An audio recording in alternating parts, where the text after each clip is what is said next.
Good morning. I hope you're well. It's beautiful to connect with you. So, for this transmission, I'm going to be sharing some wisdom and tools, techniques that are simple for anxiety and for paralysis, for people who are really stuck and who feel at a stalemate, perhaps. Maybe there are some of you out there that are getting to a point now where this situation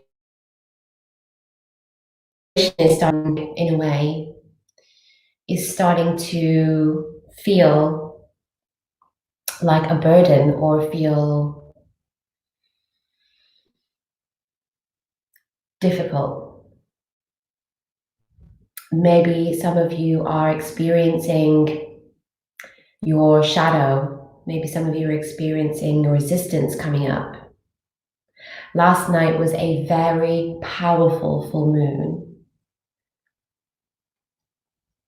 In the midst of a very powerful astrological time, in the midst of a very powerful journey that our galaxy is currently on, a new place in the galactic space that is bringing us into some galactic ley lines that are very high vibrational energy that are putting us through our paces here on Earth. We're like a little ant on a big planet, and of course all of the cosmic energies that shower down on us are going to be affecting us, and we tend to forget about this. We tend to forget about the fact that we are suspended in space. We are orbiting a solar system, and that solar system is also orbiting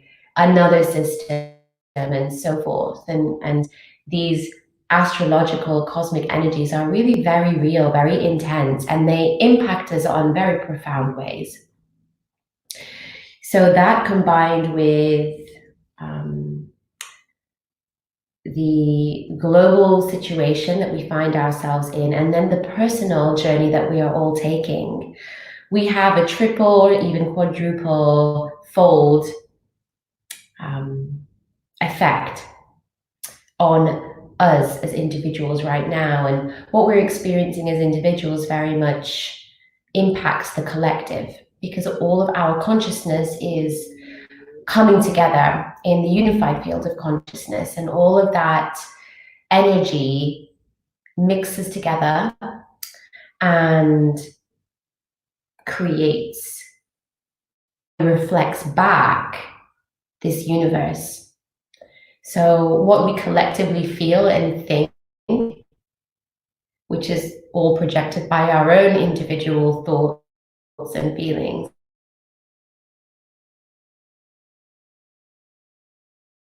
energy system, reflects that back to us. Literally, that is what we create. That is the nature of reality. That is real world that is created. This physical matter that we can see is a manifestation of that. Us to start to become really connected to what we feel. Really, really connected to what we feel. And with that comes us allowing ourselves to feel what we feel. So any triggers, any thoughts, any feelings, any emotion that even feeling in the body of discomfort, of uncomfortability, of dis-ease, of imbalance, or that just that knowing that, oh, something's not quite sitting right with me. sometimes, a lot of the time, most of the time, that in itself is a sign, it's an indication, it's a memory of the body of something that happened before. It's a memory of the body that's body to come into a state of protection. So some of the stuff that we're feeling, we might not know what it is because kind or we've locked away, and that's okay. As we sit with it and we learn to allow it to be okay, and we bring that in more into our system, into our field of consciousness, and really start to hold space for it, then we can know more about it. It can reveal more to us, and we can remember where it came from or what happened, and we can start to tend to that. Or maybe we won't know where it came from, but we will understand what it is that's triggering it. And we'll be able to navigate those situations in the future, or utilize some tools to, in that moment, be with that and neutralize those feelings. And so we are learning to be with these feelings, neutralize these feelings, perhaps tend to these feelings, these thoughts, these emotions, rather than suppressing them or pushing them away. So when we talk about noticing and acknowledging, feeling the feelings, what we're talking about is really giving enough time and space to really feel them, to see them, to know them, to get to know them a little bit more, to befriend them even. We talk about this in internal family systems. It's a part of this process is befriending, befriending our inner world. And it's almost like you are speaking to a friend, a good friend. That is how you speak to these parts of you that are feeling anxious or feeling worried or it's feeling discomfort. We can tune into those parts by closing our eyes or simply just taking our attention to that part. Maybe we feel it in a certain part of our body. Maybe we kind of feel a tightness in the chest. Maybe we feel a pressure in the head. Perhaps there's a sensation akin to pain that's in our left arm, for example. And we just know that this is something that's calling our attention. And so we can take our attention there and tend to it, because that's exactly what it's doing. It's calling our attention. So we take our attention there and speak to it as if it is a good friend, asking it a little bit about itself. Perhaps, what does it want to reveal to us? What does it want to show us?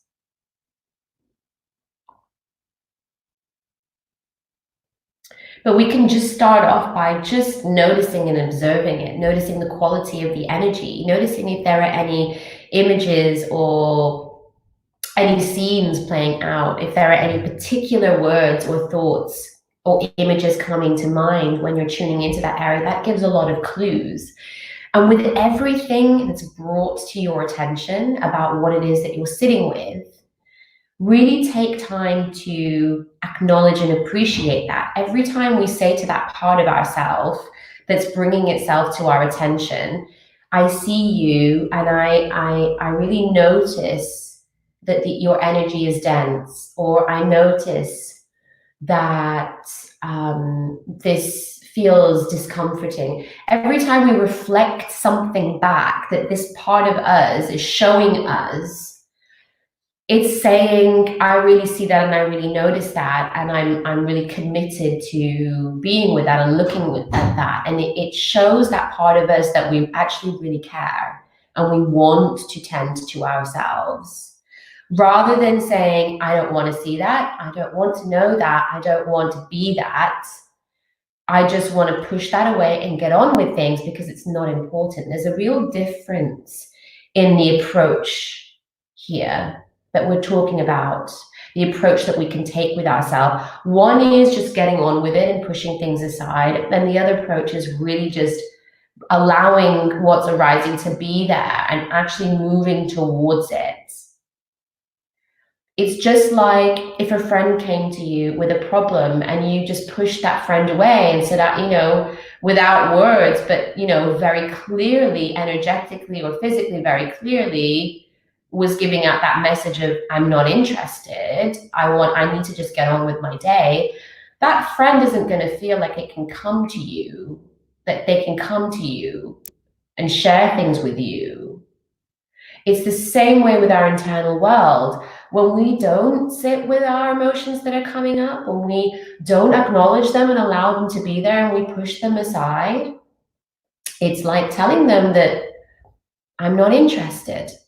So this is the very, very, very first, most simple and basic of tools that we can utilize to be with ourself, be with our anxiety.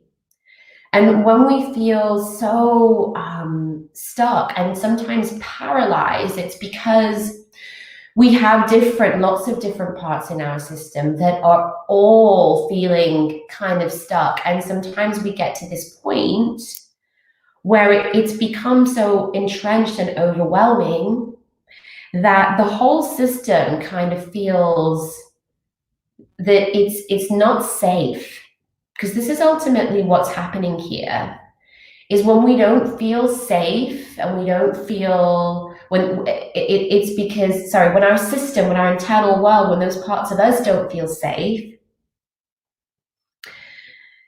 then our system is going to go into even more of a protective mode, because our internal world is protective. That is primarily the way that the mind functions, is to protect us. And so anything that doesn't feel safe or a situation or stuff, a lot of our shadow that's coming up, there can be parts of the system that feel like, okay, this doesn't feel safe. There's a lot up. There are a lot of things going on. There's a lot of shadow being revealed. There are a lot of implicit or explicit memories of old wounds or old traumas being released, or the situation outside doesn't seem safe, or I don't feel like I have the tools to create the safety. Whatever it is that creates this feeling of destability or unsafety, the system is going to, the internal world is going to do its job, and it's going to protect us because it doesn't feel safe. And one of the ways in which our internal world protects us is by that freeze response. So that fight or flight response that we can have as part of a stress response, we can also have a freeze response. So it's part of the same sort of pathway, but it's a different response. And some of us have a tendency towards fight or flight, and some of us have a tendency towards freeze. Some of us can have both. I can experience both, but it's different situations will trigger either a freeze response or a fight or flight response. And again, this is designed to protect us. And this is all to do with our autonomic nervous system. It's all to do with our polyvagal nervous system, so a particular nerve in the body that controls and regulates our movements and where energy goes in our body. And this is very much a part of that freeze response. So fight or flight or freeze response can also be regulated by the breath. So the breath is another really, really important tool and technique. So I'm going to share 3 in this video. I've already shared 1. So the breath is the most effective, time-effective, energy-effective, cost-effective way of neutralizing anxiety. Often when we are in a state of anxiety, our breath changes, our breathing pattern changes. And this is putting us into a cycle of fight or flight also. It's a hyperventilation type of breathing can because the body's trying to get more oxygen in, and then we perpetuate this type of breathing, and actually we aren't able with that breathing to stabilize our nervous system and to tone the vagus nerve, which in turn has an impact on the autonomic nervous system and will help us to calm down and get us into more of a rest or digest mode. So we kind of get into this cycle of and yet still the autonomic nervous system, it's driving in the oxygen that we need, but isn't giving us the calm and stability that we need. And the oxygen response is because it's this very like primitive mammalian kind of response that we have in the body, where the body knows that there's a danger. It's almost like there's a danger, and it's perceiving this threat or stress as a danger. And in order for us to deal with this danger, we're going to need energy. We're going to need to run away, and so we need this oxygen to fuel us. But it's a very old primitive mechanism we have in our body from when we were like living out in the wild. And actually a lot of the threats and dangers we feel aren't to do with a big animal chasing us.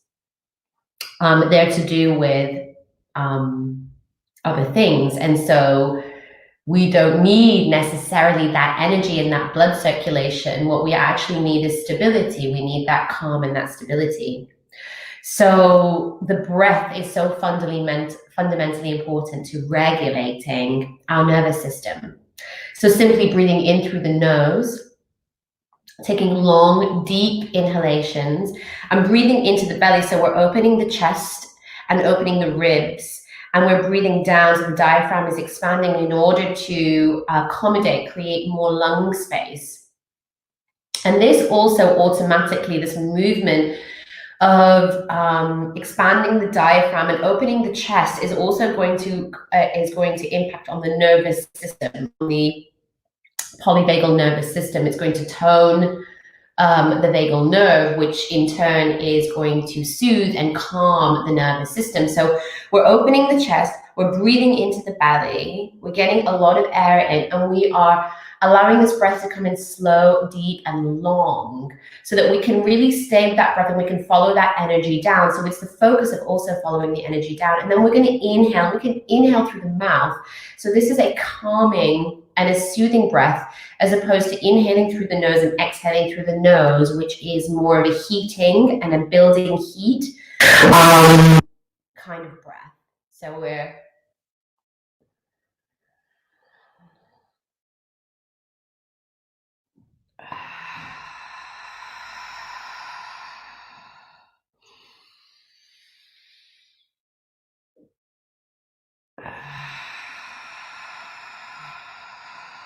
and when we're exhaling, we're emptying the lungs fully. So we're going to draw the navel in, which is going to draw the diaphragm up naturally.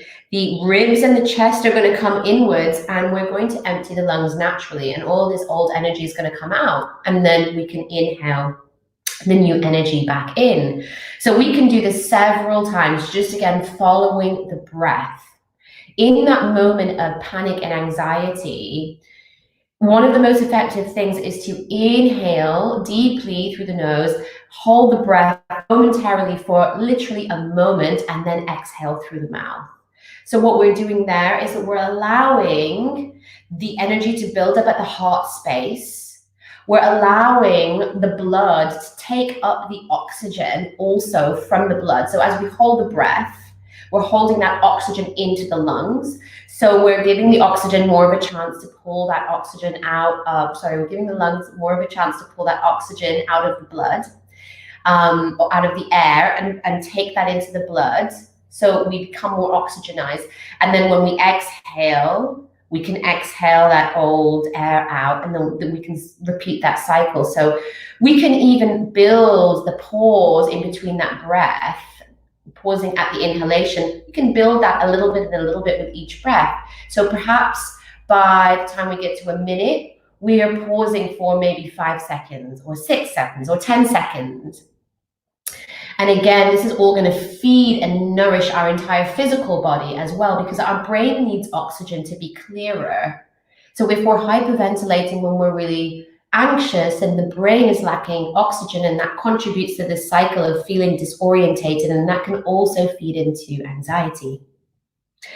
So inhaling deeply, exhaling through the mouth, inhaling through the nose deeply, exhaling through the mouth, and then adding the pause of the breath is really, really fantastic technique for soothing the nervous system, regulating the nervous system. There are also things that we can do in the long term, medium and long term, if we have a tendency towards anxiety or it's a particularly anxious time. One of the things that we can do are practices, daily practices that expand our lung capacity, that open the heart chakra, which is going to hold that space for us and naturally protect us and naturally regulate and neutralize anxiety. So there's a beautiful technique of spinal breath where you bring your palms together and you bend your elbows at a right angle.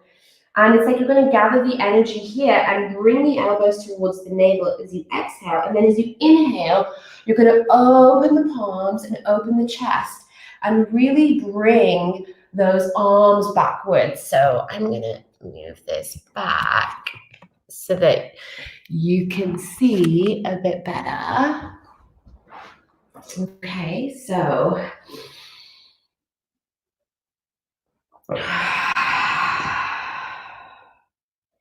inhaling, opening the chest, bringing the palms back, bringing our chin up, opening the chest, and just allowing the palms of our hands to just open towards the back.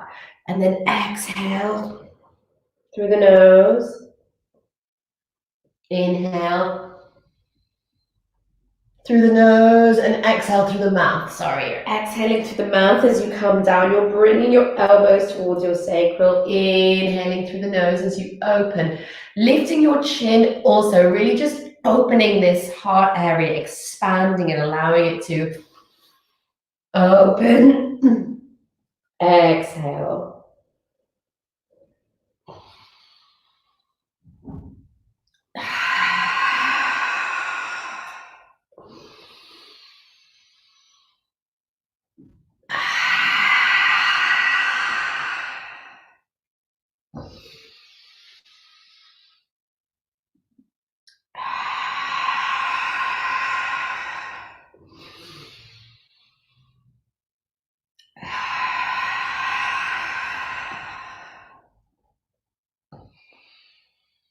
It's such a beautiful breath as well, because it's so opening and it feels like a bird flying, and it really just opens the arms, strengthens the arms and the shoulders as well. So spinal breath, a really fantastic practice for expanding the lung capacity, which is really, really important in these times, but also in bringing in that calming, soothing breath, opening the capacity, exercising, opening this heart chakra area, reminding us to expand and open ourselves to the world, to really show up to ourselves, reminding us of the mechanism of breathing also, and also just very gentle, bringing the breath right down and activating that autonomic nervous system, breathing in through the nose and out through the mouth. Okay. So the third top tip that I have for neutralizing anxiety is grounding. So we have this incredible technology of the root chakra, which is located at the base of the spine, and that is our connection to the earth. It is our ultimate connection to the earth, because the energy can enter from the earth into our system from the base of the spine and travel up the system, up the spinal fluid, up the rest of the chakras to the third eye. But also it's an access point for old energy to be released into the earth. And this is very much the relationship we have with the Mother Earth. This has always been the way. It's not something that we need to get initiated in or that we need to ask for permission. It is happening naturally all the time. As soon as we are born, we have this innate connection to the earth. And our old energy that we release to the earth is like compost As my granny, cosmic granny Deb says, it's like compost for Mother Earth. It's wonderful energy that she will use to transmute and fertilize her earth. It's wonderful energy that she reads and she learns more about us as humans and what we're going through and how she can hold space for us. It's all information. And so she can take that energy and transmute it into new energy. So we don't need to feel bad or guilty about releasing our energy, as long as we're not just dumping it without any disregard, without any regard for our Mother Earth. It's totally fine. And so a lot of our dense energy is also felt as a sensation. So sometimes pain is felt also. Part of what pain can be is our burdens of old wounds or old traumas, stuff that we're carrying around that may even be from the ancestral line. And yes, we can have an injury that was created there, but what happens is that this low vibration that's caused before the injury, it then attracts burdens or energy of old wounds, emotional wounds or energetic wounds, the burdens of trauma, because those lower vibrations are attracted to each other. And so that area of, say, weakness in the body then becomes a place that these energetic wounds or burdens can also sit and can be. And so then that old wounding or those burdens can almost exacerbate the sensation in those physical wounds. Sometimes the physical wounds are also have a trapped energy, which is from the wounding itself. So perhaps we fell over and had a really traumatic incident where we were really afraid for ourselves, and the energy of that can be still trapped in that location. And so part of our technology that we have is to release this old energy that's really stored there. And sometimes this stuff is so stuck there that it's going to take several attempts and repetitive practices in order to really loosen that energy and to train it to release and let go into the earth. We also call it biomemory in the yogic path, which is like the memory of the cells. And it's so stuck there that the imprint is so stuck there, especially stuff from ancestral line that's kind of been handed down and has stayed in the system for so long, and also from past lives can be really, really stuck. And so continual daily grounding practices are very, very important to release and to remind the body to release and to keep releasing and to keep letting go and keep allowing that new energy that's going to come in and transmute. So Mother Earth's energy is also going to transmute our wounding or any dense energy that we have, any old trauma, anything that we've picked up or carried. We're going to be able to release that and transmute that grounding. So you just have to literally visualize your feet, your legs, the root of the spine, connecting with the earth, and visualize this excess energy, this old energy literally draining away from you. And you can visualize this in absolutely any way that makes sense for you, like water draining down your system, or light or color draining down your system, or you can feel maybe the energy, or you can just ask that the energy, any old energy or burdens, be grounded. This is absolutely with your intention, with your consciousness. Wherever you direct your attention and your intention and your consciousness is where the energy is going to go and where it's going to be focused. This is all about intention. It's all about thought.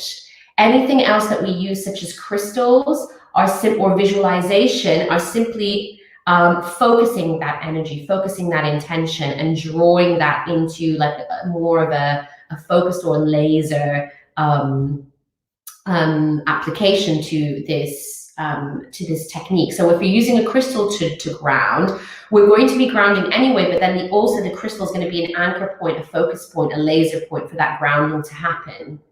If we're using a visualization and we're visualizing roots of a tree, for example, those roots that we're visualizing, again, it's going to focus, it's going to bring that focus in and help that grounding to happen in a more focused way. The roots are going to be like little lasers going into the ground. So everything is going to happen in a more focused way. The more we layer and integrate these other tools and techniques together, the more amplified and focused the techniques are. So I hope that you've enjoyed those 3 tools. I think many of you know these tools, but it's also great to get a reminder and also use these tools together.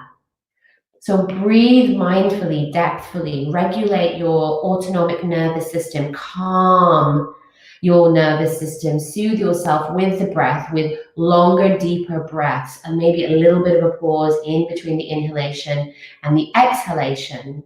Perhaps as you're breathing, you can ground, so you can visualize yourself grounding some of that excess energy, that you can feel that nervous energy or the anxious energy. And then at the same time, you can really acknowledge what's there.